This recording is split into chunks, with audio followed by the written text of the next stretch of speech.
sitting here in Dumbo thinking to myself, hey, what's my next move for tennis? Until I get an alert saying I should retire by 25, like Ashleigh Barty. But guess what? I'm 29.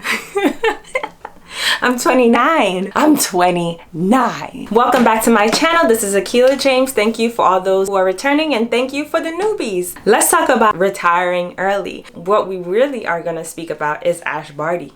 Your girl Ashleigh Barty, who just won the 2022 Australian Open. So I never really been the type to say, hey, I want to retire at 30, I want to retire at 40. That's been a talk as of late because people don't want to work anymore, people want to relax, people want to have financial freedom, people just want to have freedom in general, be able to do whatever they would like. And so that's been thoughts now, but it's never really been in my thoughts. I always thought, you know what, if I'm doing whatever I like and I enjoy, I'll be happy no matter what. Things like that I really think about, not so much about like retiring at a specific age. However, let's talk about this retirement at 25 years old that really struck tennis world, shaking up the tennis world right now. This announcement came out today and it is definitely hot topic. Today is Wednesday, March 23rd, 2022, and we just heard the news of Ashleigh Barty, the Australian tennis player, retiring today. She just had her big announcement. She is 25 years old. She started playing tennis at 4 years old, which means she's been playing tennis for quite a while, 21 years. I actually just saw an old friend yesterday at this smoothie place that I always go to. He actually is 31 and he retired from basketball a few years ago. One reason people really retire is because of injuries, but let's hold that thought. What makes this story really dope and interesting all at the same time is the fact that she's 25 years old, the fact that she's still ranked #1 tennis player of the world. Like, that is a big deal. Usually people retire when they have like a real bad injury, or if they just feel they fell out of love with the sport,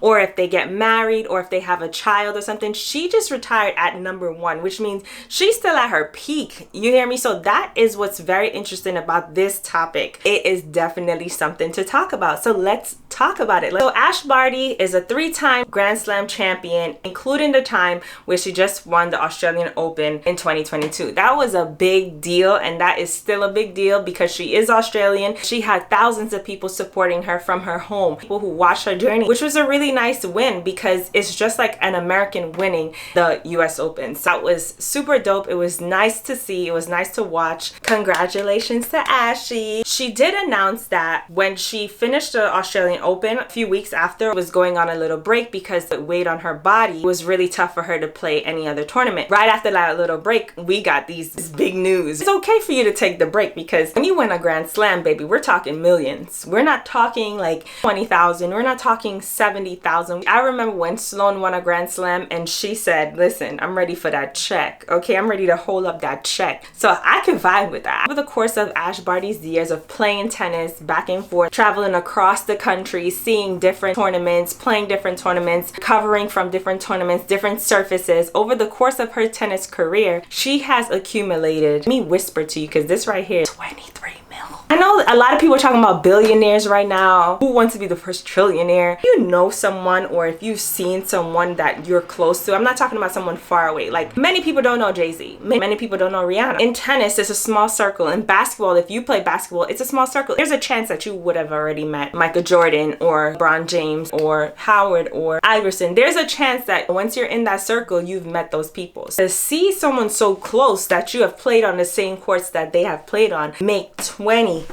million at 25 and are able to retire from the sport. Now, retiring from a sport doesn't necessarily mean you won't ever be playing the sport. So we don't know if she has a fund, if she has a foundation in Australia or anywhere else in the world. We don't know if she's made investments. We don't know. We don't know if she's part owner of a soccer team or a cricket team, which brings me to say this multi-talented girl right here is not only a tennis player. In 2014, she took a little break as well. I don't know if you remember, but she took a break to play the Women's Big Bash League, which was a cricket team, and they did really well. She was very successful, and she said that there was nothing like it. It was a completely different experience, and she enjoyed that, and she enjoyed tennis as well. If you see her game, she has a lot of diversity. She can do everything. Knowing that she won't be in the game is kind of sad. If you don't like Ash, you gotta respect Ash. To know Ash is to like Ash. You gotta respect the girl. The girl is great. So I just want to grab my phone to tell you what she said when she announced her retirement. retirement. So it says this: I'm so happy and I'm so ready, and I just know at the moment in my heart, for me as a person, this is right. I know I've done this before, but in a very different feeling. I know how much work it takes to bring the best out of yourself, and I've said it to my team multiple times. I don't have that in me anymore. I don't have the physical drive, the emotional want, and everything it takes to challenge yourself at the top level anymore. That's a big deal. So many people retire for so many different reasons. It's still kind of anonymous as to how and what caused her to retire, but we do know from this that your body goes under so much stress. Sometimes you play 3 matches, but you physically don't feel like you can play the next match. You wake up sluggish, you wake up not refreshed. Yes, you can do all the recovery steps, but sometimes if the mind is not over matter, let me tell you, you are not going to feel motivated to play your next match and win. Physically, it's a lot. Professional sports, it's a lot to come out here and play, show up every single time. Look at Nadal, for instance. He just announced his 6-week break. I don't even know if he's going to end up playing the French Open. We hope to see Nadal on his favorite surface, but we don't know. I think it's a stress fracture or something with his rib where he can't breathe, so he has to recover from that. On a professional level, I completely understand. Physically, it's a lot on the body, even though she's only 25. When you play professional sports, every day you have to show up. Even if you're not winning all the time, that doesn't mean you're not showing up. Also, emotionally, literally, when you're on the tour for a very long time, you're away from your family for months at a time. If you have the privilege of traveling with your husband or your mom or your family, just doing things that you know that you won't be able to, being able to go out as often. It's the knowing that this moment needs to count, because you know, like literally in a couple of days or a couple of hours, you have to wake up again and train. So you take that sacrifice and you're like, listen, I still have to live my life. I still want to have fun. I still want to enjoy my life, but you can't live the typical life. Like, you can't go out every weekend. That's not a thing. You can't even think it's a thing, because it will never be a thing. To perform at your best, you have to sleep. So sometimes you want to go out, but you have to sleep. Sometimes I want to have dinner with a friend, but I have to get rest. Sometimes rest chooses my body before I can. Even me, sometimes I don't want to be away for like 4 weeks at a time. Sometimes I want to be home. I want to be with the people that love me, my friends, my family. And sometimes those sacrifices have to be made for you to be on top. It is definitely hard. You definitely have to be emotionally present, because sometimes you come back, you're so drained, but sometimes you're in different countries and the food is different, the people are different, the vibe is different, and you're like, listen, it's just too much. Let me just take a break. And you really cannot take a break. So I definitely understand what she means emotionally,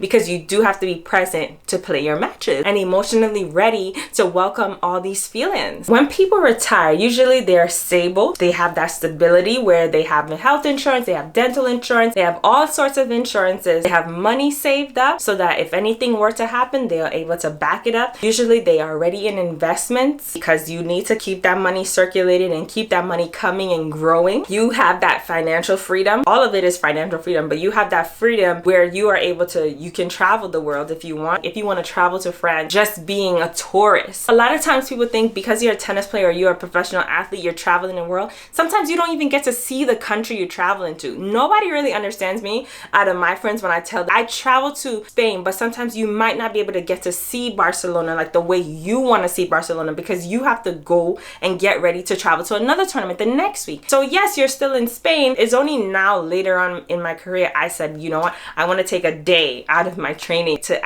actually see everything that I want to see. She has the ability to now be able to go and enjoy the countries that she wants to enjoy, go to places that she has never been to. She has the ability to do that. So retiring at an early age and having that financial freedom, that stability, and keeping that money circulating is definitely a dream. It's a blessing, because not many people could do it. You never know, guys. Ashleigh Barty might be playing pickleball, pro pickleball. Let's not count her out. Let's look out for Ashleigh Barty in the pickleball. Kudos to you. Thank you for giving us these incredible years of your life. We appreciate you. We love you. We are so happy you blessed the sport with your presence, and we thank you so much, right? Whatever you decide to do, we welcome you. The tennis community, we welcome you, because we love you. We really do appreciate that game style. So take your break if you need it. If you want to come back, come back. It doesn't really matter. We love you, Ash. Thank you so much for watching my channel. Today was really a shocker. It's more like a breaking news, because like I said, she's #1 in the world, okay? Thank you so much for watching my video. Don't forget to like, comment, and subscribe, and you'll be getting a lot of tennis videos, a lot of travel videos, a lot of everything every week. Every week I post, so stay tuned, hit that notification button, and just stay tuned to this channel. Bye!